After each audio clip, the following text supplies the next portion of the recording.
How's it going, everyone? And welcome to Animal Talk Podcast with me, your host, Ryan Ferguson. Well, it's been quite an interesting week with our season change, as I mentioned before, and springtime coming in and all the pollen around affecting my sinuses and me having a bit of a cough. But as that's getting better, I'm getting better. But adding to that, we've been experiencing quite a bit of load shedding. So our power's been going out quite a bit, and also our internet hasn't been great. So making sure that I get a podcast out has been quite a challenge this week, but I've managed to get it going. I'm really excited to introduce you to the guest that I have with me for this show. This person is a really close friend of mine, and I'm so super excited to be able to chat to her on my podcast. This is Tammy Caine. How's it going, Tammy? Thanks so much for joining me. Hi, Ryan. Well, thanks. And you?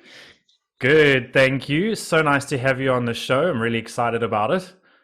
It's lovely to be on here. Thanks for inviting me. No worries. Thanks for jumping in when I needed some help. Had a little bit of problems with internet and load shedding again. So Tammy is a lifesaver, and we've managed to get this going. And yeah, so Tammy, first question, and I ask all my guests this question: what is your favorite animal? I think that's going to be an easy one. It's owls, and out of the owl species, it's the southern white-faced scops owl. I'm shocked. I'm falling off my chair. I'm shocked. Owls, really? I had no idea. Yeah, what can I say? Okay, cool. That's really cool. White-faced scops owl. I think they're really cool, and I think they're probably one of the most charismatic of the owls, and I think that's probably why you like them, because when I've had any dealings with them, I think they really got a lot more character than a lot of the other owls, especially a lot more than the big owls. Absolutely. That is definitely why I like them. They've got quite a range of vocalizations, and with those vocalizations, there's a lot of different posturing that goes with it. So, yeah, they're quite a bit more animated than some of the other owl species. Love it. The bobbing of their heads. I love owls when they bob their heads around. Everybody thinks they're being all cute, and actually they're trying to focus with the binocular vision on something at a distance, which we do, and we don't even notice we're doing it. We do it in a slight way because we have the same binocular vision, but they just make it look more animated. Yes, absolutely. I think that's what makes owls so charming, is the unfortunate misconception that a lot of what they do is cute, especially without people understanding, as you say, what's actually going on biologically with them. Yeah, absolutely.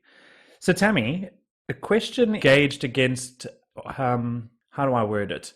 How did you get yourself into the animal industry? Because if I'm not mistaken, you weren't really in the animal industry at first, and you were working elsewhere, but you're now pretty much full on doing rehabilitation. Yeah, so that's quite a difficult one, from the sense that wildlife in particular, it always captivated me. My dad was an ex-game ranger and had been a wildlife rehabilitator for as long as I could remember. So I grew up in a home and in an environment that was very wildlife orientated. I've done a nature conservation diploma, so there was definite interest there. But unfortunately, it's not always an easy industry to get into, firstly. And secondly, it doesn't always pay the bills. One of the biggest sort of complaints with a lot of the wildlife jobs is that, there's no market-related value really to what you do, specifically when you're doing things like rehabilitation. Mm-hmm. So I always kind of kept myself going with being, on one hand, volunteering a lot of times to do my passion, which was working with wildlife, and more specifically birds of prey, but I'll get into that in a moment, and having a second job that actually paid the bills. So for a lot of my life, there was a bit of a balance between that. Right. But now I'm working full-time at Free Me Wildlife Rehabilitation Centre. So what has been what I think a dogmatic, just hanging in there and pursuing the passion and keeping myself going financially has paid off in the long run, because now I'm able to do everything in one job, and that I really enjoy, and that pays the bills. I think a lot of us can relate to that. I think there's a lot of listeners that would probably have the exact same experience, not exactly like yours, but just how they sort of got into their job starting sort of around something similar to it, but then now later on kind of stepping into the job that they actually really do enjoy. Yeah, for sure. It is a matter of just don't give up. If there are listeners out there listening to this conversation and feeling a bit downhearted sometimes because they just can't seem to have that break in the industry, all I can say from a personal experience is carry on. Even if you've got to have another job that pays the bill, don't stop volunteering, don't stop being interested, and don't stop involving yourself in whether it's clubs or facilities or whatever the case is, where you can actually still be involved and meet people and sort of collaborate on projects where your actual passion lies, because sooner or later you will get the break that you want in the industry. Oh yeah, absolutely. Like you've got to continue with your passion and just keep driving forward and you'll get there. It may take time, but you'll get there. Yeah, I think the thing is, if you give up at any stage and you think, oh, this is too difficult and I'm never going to make it, and maybe I should just go into the corporate world or whatever the case is, then your foot is basically taken out the door and you are no longer moving in the circles that are so important to you, and you actually push yourself further and further away from where you want to be. Good point. Been in that situation myself. Stepped out of the animal industry for a short period of time. It was short because I just couldn't anymore. And yeah, once you take your foot out, it does take a little bit more effort and time to get it back in. But don't lose that passion. You've got to keep going forward with it. Absolutely agree. Yep. So Tammy, your bird of prey experience and how did you get going into that? You were going to touch a little bit on that. Yeah, so it started with volunteering pretty much at the African Raptor Center, and that was while I was doing my nature conservation studies. And part of those studies was an end of year project, and I decided, since I was volunteering there, to do it on the release of some captive bred white-faced scops owls from the center. And on completion of that, I was offered a position there as the captive raptor manager at the facility. Nice. And that's probably where my absolute passion for raptors started. I'd been just generally liked wildlife and wanted to be involved with wildlife. I tended more towards mammals until I held my very first owl on a glove, which happened to be a spotted eagle owl, and that was me hooked. So I worked there at the African Raptor Center from 2006 to 2013. And from there, my interest started to go towards the rehabilitation side. So for several years after that, I managed Raptor Rescue Rehabilitation Center. And that's where the real love for wild raptors came in, because we started getting more involved with community projects, research, and yeah, obviously the rehabilitation work itself. And yeah, then about 3 years ago, I got offered the position at Free Me Wildlife as a resident raptor specialist, but also running and coordinating the projects and the programs that happen at the center. So it was a combination of my interest and passion for raptors, as well as sort of all the administration skills that I'd learned over the years at my other jobs. So it brought everything together neatly into a single package. Nice. So it's like those little stepping stones getting you to where you need to be. I like it. And the African Bird of Prey Center is where I first met you. We didn't really meet straight away, but I think I remember going there on a tour and just seeing the bird show and walking around and then having a chat. And then we got to know each other a little bit more when I was working at the KwaZulu-Natal Crane Foundation, because I was sort of just up the road from you guys. And yeah, I think from there, things have got to a much more intellectual friendship that we have. I will say that when a glass of wine is involved, there is quite interesting conversations that we have. Yeah, it strays a little bit off birds to all kinds of other interesting species, but yes, I remember very clearly that day at it was the African Bird of Prey Sanctuary then, And yeah, I remember going around with you and just showing you enclosures, and it was so nice to meet somebody with similar passions and also your knowledge on training, because at that stage you had years more experience with bird training than I did. I was kind of just starting out, and oh, it was so valuable just listening to you and sharing those ideas. And yeah, I'm very grateful for our friendship and how it has grown over the years. Yeah, I am too. And, we can always just hash out a whole lot of things, anything to do with training, rehab, wildlife. It's great. We can just hash out absolutely anything. And pretty much how my podcasts have gone most of the time, there is some link to someone for a long period of time through either training, enrichment, behavior, wildlife. It's so great. And this is exactly the reason why I started the podcast, because every single person in my life allows me to be able to try different things, chat about different things, and just get involved in so many different things. So it's so great. I think that's an important thing that's not always there in conservation circles and animal circles, is that people tend to be quite protective sometimes over their knowledge base because it's such a small industry, what they have worked hard for, become famous for, well known for.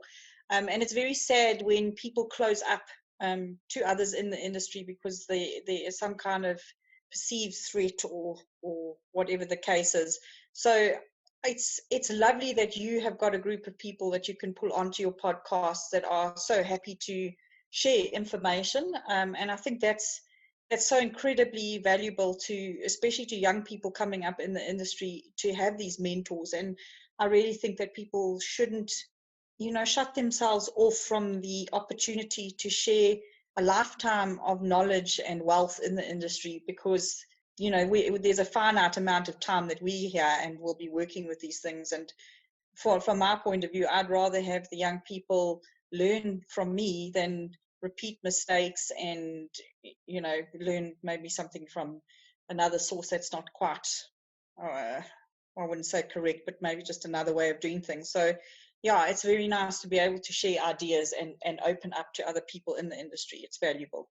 I completely agree. It's so important with all the connections that you make. It's those connections allow you to have different views. It takes those blinkers off. It allows you to look outside the box, and it improves your animal care. It improves everything on those animals, because you're not just looking at it from your own perspective. You're looking at it from everybody else's passion, everybody else's perspective, and they've got input into it. And it really does make your animal care ability a whole lot better when you have those connections and the ability to chat to people about them.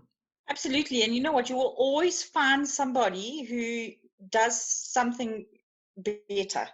And, that's, as you say, incredibly valuable from a personal point of view, to learn something that's doing something in a different way that might be better, but just for the entire animal industry to continue to grow on the shoulders of people who've come before who have done something better.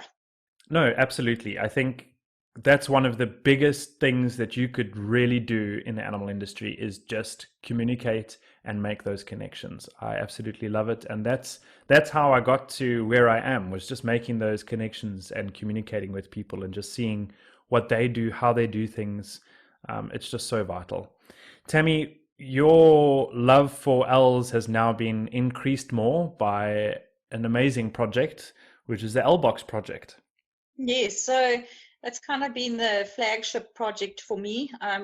It was started in 2014, and the whole point of the project initially was to provide alternate nesting sites for displaced owl families, rehabilitated orphans.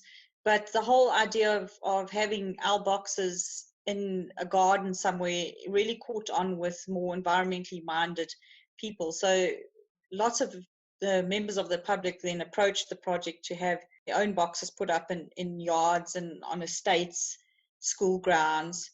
And then from there, the project there was a big call for education on owls. So the project for a couple of years was sponsored through the N3 Toll Concessions Touching Lives program, to take an entire education project that involved boxes and teaching school kids about owls to some of the sort of rural areas of KZN. So the project has got such a holistic approach where anybody can be involved in it, from disadvantaged communities, school groups, through right up to your fairly affluent eco estates. It just covers quite a range of things. And even though the main point behind it is, or the origins of it is the rehabilitation process and giving our displaced owl families alternate nest sites, it's grown in popularity amongst people who love owls and want to encourage owls and have a better understanding of owls.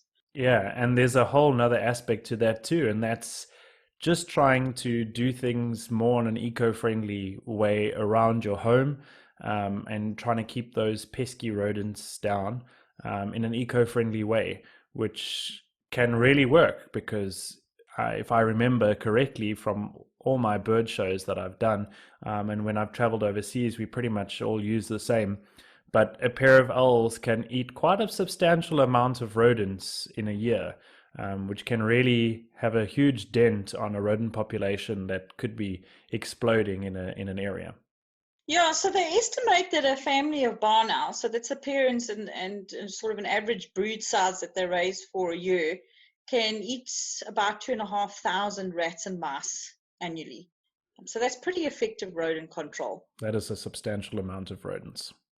And I think one of the things is where the benefit of, I think, any project that involves working with top predators in an ecosystem is that you can encourage people to have a look and gain an understanding of how all the trophic levels work below that and how everything in nature's got to be in balance. For example, you can't really have owls without the prey base to sustain them.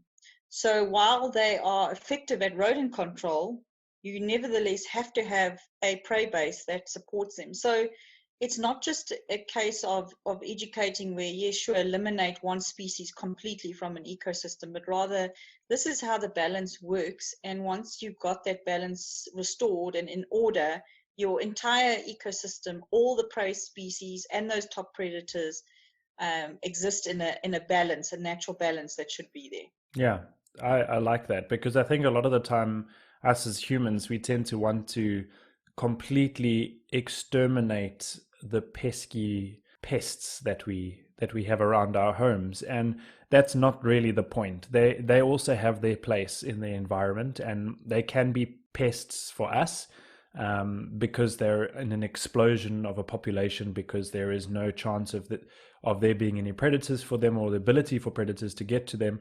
That's when the problem comes in. But if there's only like a few of them in the area that are just keeping their population at a certain level, it's that natural level that we're looking for. Yes, so one of the successful projects with introducing owls into an area has actually taken place on one of the farms in the Midlands area, where there was a farmer who wanted to go the organic route, which he has done. And because of that, he's got crops as well as dairy, and all his vegetables are grown organically. His dairy is run on very sort of ethical principles. And he had a gerbil problem. And he absolutely was adamant that he did not want to resort to using poisons, because the whole idea behind his farming methods were organic and environmentally friendly. So what he did was start with, I think it was about 5 orphaned barn owls, which were introduced into a box. They successfully bred. He's now got 7 occupied barn owl boxes on that property, and he doesn't have a gerbil problem. So while the gerbils are there, their populations are maintained, and because the owls are nesting in boxes near prime sites like around the sheds, the packing sheds, around the dairy, around the homestead, the rodents are kept completely clear of those areas. So it's a hugely successful project. Wow, that is great. That is like the flagship of how things should be run.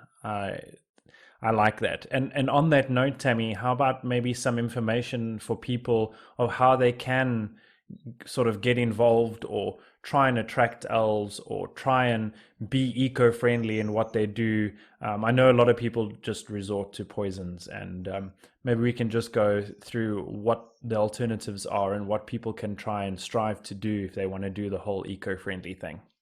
So yeah, it's quite a complex subject when you start talking about rodent control, because unfortunately we do have invasive species that should be eradicated. The Norwegian house rat, common house mouse. There's several species that are introduced. They're aliens, they're invasives, and they should be eradicated, which is understandable.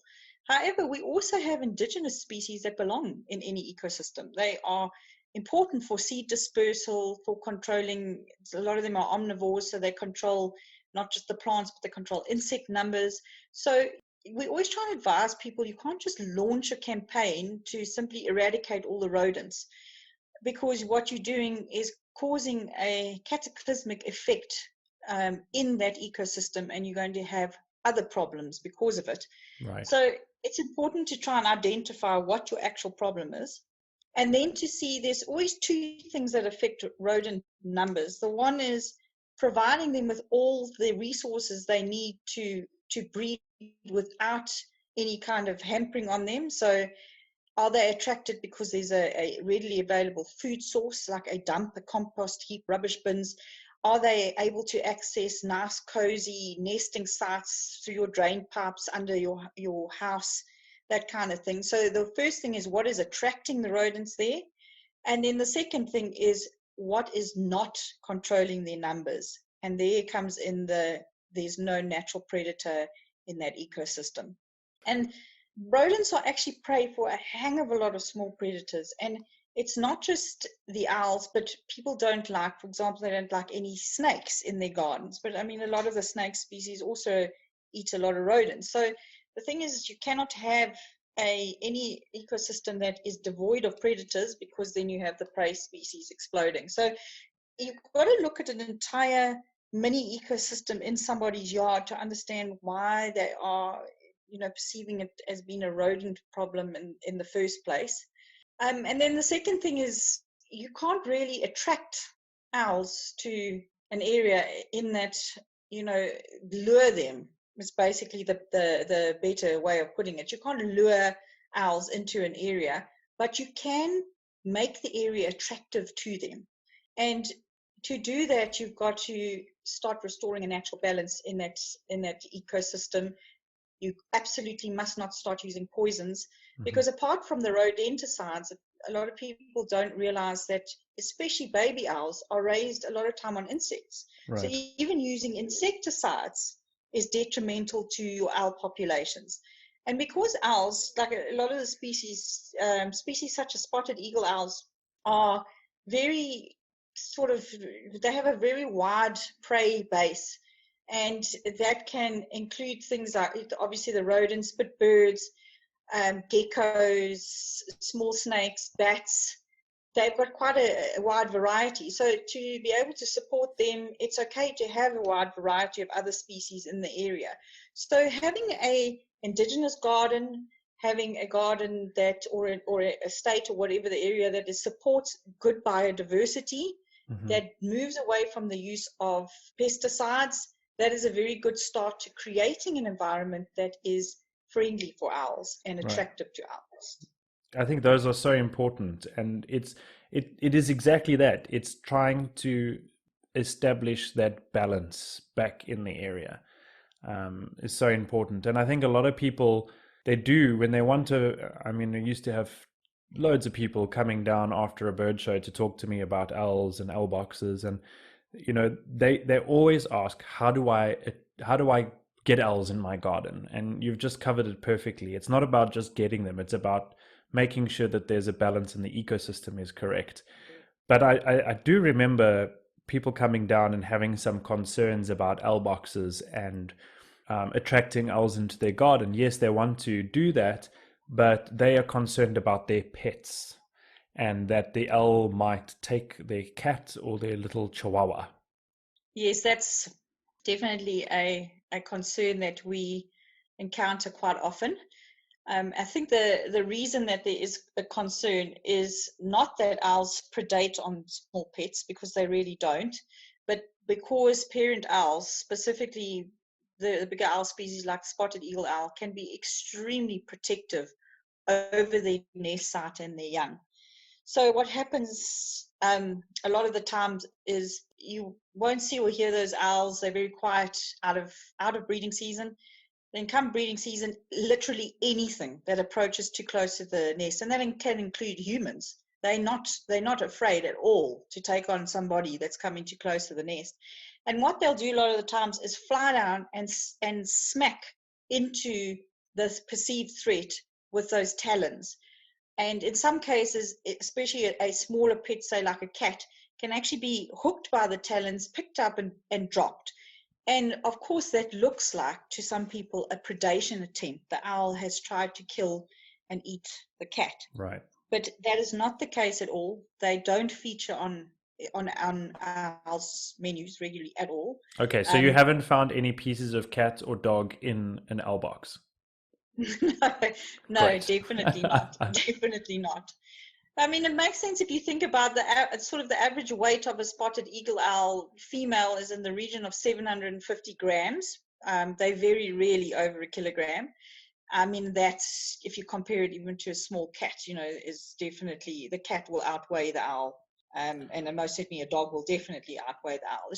It's far too big a prey for the owl to subdue. Absolutely. It would be like it taking on a small little diker. It definitely wouldn't even be able to do that. No, not at all. Not at all. They take small prey items that they can catch and kill quietly, quickly, and easily. Tammy, do you encounter a lot of people talking about cultural beliefs when it comes to owls? Yes, so this is something I really believe strongly in, and that we need to spread more awareness because there is a misconception that particularly our black people are very afraid of owls. And although there are superstitions that exist with owls being linked to witchcraft, curses, and things like that, it's firstly not only limited to our black people. There are a lot of white people. There are people of all kinds of origins and backgrounds, Europeans, you name it, that have still strong superstitious beliefs about owls. So I've encountered it in people of every race and color. And then the converse is also true. We've had the most amazing black families who've called us and said, we've got an owl, we don't want anything to happen to it. We've done release programs with black people that love owls and are very interested in owls and are super owl advocates. So the superstitions exist. I'm not denying that at all, but it's far less of a cultural divide than people realize. Yeah, I agree. It's just about knowledge and exposing yourself to the correct information and just being open to that different knowledge. I mean, cultural beliefs are there, and we understand them, and they play their part. But when it is detrimental to an animal, that's when some things need to a little bit more education needs to be made. Absolutely. I mean, I've got one very nice story to share when we were doing education work in rural communities with the Owlbox project. And one of the areas had been specifically selected as a release site for some young barn owls. And we'd put up the hack enclosure, the temporary release enclosure, and we arrived on site with two little barn owls, two young barn owls, fledglings, to put them in the enclosure. And the school kids were there. And when we arrived and opened up the back of the vehicle to bring the carry crates off, these kids, their eyes were huge, and you could see they were very afraid, possibly because they didn't really know anything about owls, or maybe they'd been told that owls were scary, or some of the superstitious beliefs that were linked to them. And I just reassured them, and I said, don't worry, there's absolutely no need to be afraid. No harm's going to happen to you. I'm going to take the owl out the box, and I'm going to show you the owl. And very slowly and carefully lifted the first barn owl out the box and showed the kids, and took the second one out and showed the kids. And eventually I was having to hold the owl up above my head to keep it out of the reach of these kids. They had gone from being very uncertain and very unsure of what was about to happen to absolutely so fascinated and besotted with these owls. They all wanted to touch, hold, and have a look at these owls. And eventually I was like, hang on, guys, let's just put them in the enclosure and then everybody can stand around and have a look at them. Because I was at that stage more worried for the owls and how they were feeling being swamped with all these people than the other way around. But it really went to show that education is so important, and exposing these kids to what an owl actually really looks like, how small it is, how soft it is, how defenseless it is, just goes an immensely long way to just laying some of those superstitions and fears to rest. Yeah, knowledge is power, as they say. Absolutely. Yeah. Any closing thoughts, Tammy? Well, I've probably got many closing thoughts in my head, but Ryan, I want to say thank you so much for the opportunity to just talk about my passion. Obviously, I can talk about owls for ages. I think we've kind of touched on a broad variety of the subjects, and yeah, I really appreciate the opportunity. And I would encourage people to just learn a little bit more specifically about the things they might be a bit uncertain or afraid of in nature, because nothing's quite as scary as our imagination perceives it to be. Yeah, absolutely. Thanks so much for that, Tammy. And maybe how people can contact you, contact Freeme, maybe get hold of the LBox project, how they can get involved, a little bit of information, how they can do that. Yes, sure. So Freeme's got a website, www.freemekzn, one word, .co.za. And on that website, there's a section that's called projects. And under that section, there's the Owlbox project. Otherwise, people are welcome to email us with any kind of questions, queries, whether it's just relating to owls or owl boxes. And they can get hold of me directly on projects with an S at freemekzn.co.za. Or Michaela, she's kind of my right-hand man, she's on orders at freemekzn.co.za. We've got a lot of information that we are happy to share on owls, owl boxes, and anything anyone really wants to know about the subject. Excellent. Thanks, Tammy. You can also find them on social media, on Facebook and Instagram, on LBox Project or Freeme KZN. And yeah, it's been great chatting to you, Tammy. Thank you so much for your time. And I think a lot of information has been put through and a lot of people will be excited about it. I'm so glad to be able to talk about this after the great success that we had with the 3 little owlets that we put back in a nest in the area close by here. So that was quite exciting. And I'm so glad that we could put a little bit more emphasis on that and get people talking about it. So that's great. If there's any questions you have for Animal Talk, you can send an email to animal.talk201@gmail.com. If you have any thoughts of possible topics or any questions for previous or current guests, please contact us. Let me know. I'd really like to hear from you guys. And yeah, thank you so much for listening. Remember, animals are our passion. Thanks, everyone. Bye-bye. Bye.